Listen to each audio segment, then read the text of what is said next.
Assalamualaikum warahmatullahi wabarakatuh. Terima kasih pimpinan. Eh, Sebelum ke Kementerian Perdagangan dan BUMN, saya pengen menyampaikan beberapa hal dulu untuk BPKN dan KPPU karena jujur mendengar paparan BPKN dan KPPU tadi mendidih hati saya, Bu.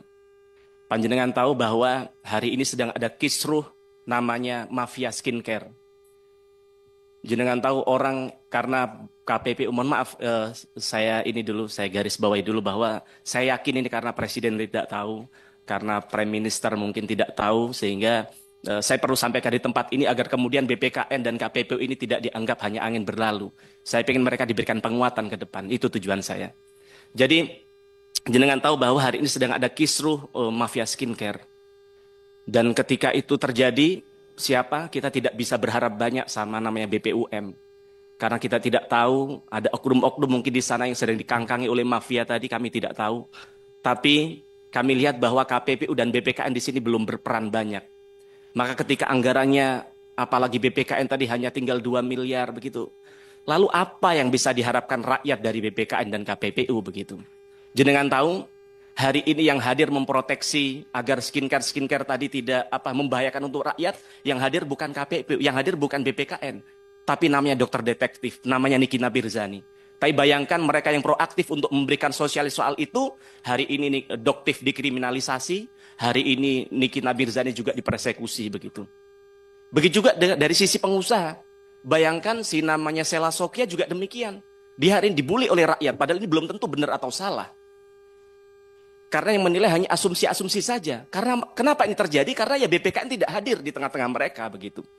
Lalu kalau rakyat saja tidak tahu kemana mereka harus berkeluh kesah. Rakyat yang mereka membela rakyat selama ini akhirnya harus dipersekusi, akhirnya harus dikriminalisasi. Lalu kemana rakyat kita ini harus mengadu begitu? Kalau kemudian BPKN harus anggarannya dipotong sekian besar sehingga tidak punya taring untuk melakukan sesuatu. Begitu juga dengan KPPU. Kami lihat bahwa hari ini tidak ada satu kata pun kalau jenengan cek di Google, KPU melakukan satu hal soal mafia skincare. Bayangkan hari ini sebenarnya banyak sekali UMKM kita yang tumbuh di daerah, yang mereka memperkerjakan ibu-ibu rumah tangga untuk meracik skincare ini. Tapi kemudian karena mafia skincare yang sudah berskala besar tadi itu, mereka dihabisi melalui tangan-tangan. Ya, panjenengan tahulah tangannya siapa itu. Kita ini kan sekarang harusnya fokus bagaimana industri dalam negeri kita tumbuh. Bukan saling mematikan. Kita harus bersaing dengan produk dari China namanya Scientific dan sebagainya. Dengan harga yang murah dan bagus. Tapi industri dalam negeri kita dibunuh oleh sesama kawannya. Dan di sini KPPU BPKN tidak berbuat apa-apa. Maka harapan kami soal anggaran 2 ini bisa dipertimbangkan karena rakyat sedang menunggu negara hadir di tengah-tengah mereka. Ini skincare hanya soal kecil, banyak hal-hal lain yang terjadi seperti ini.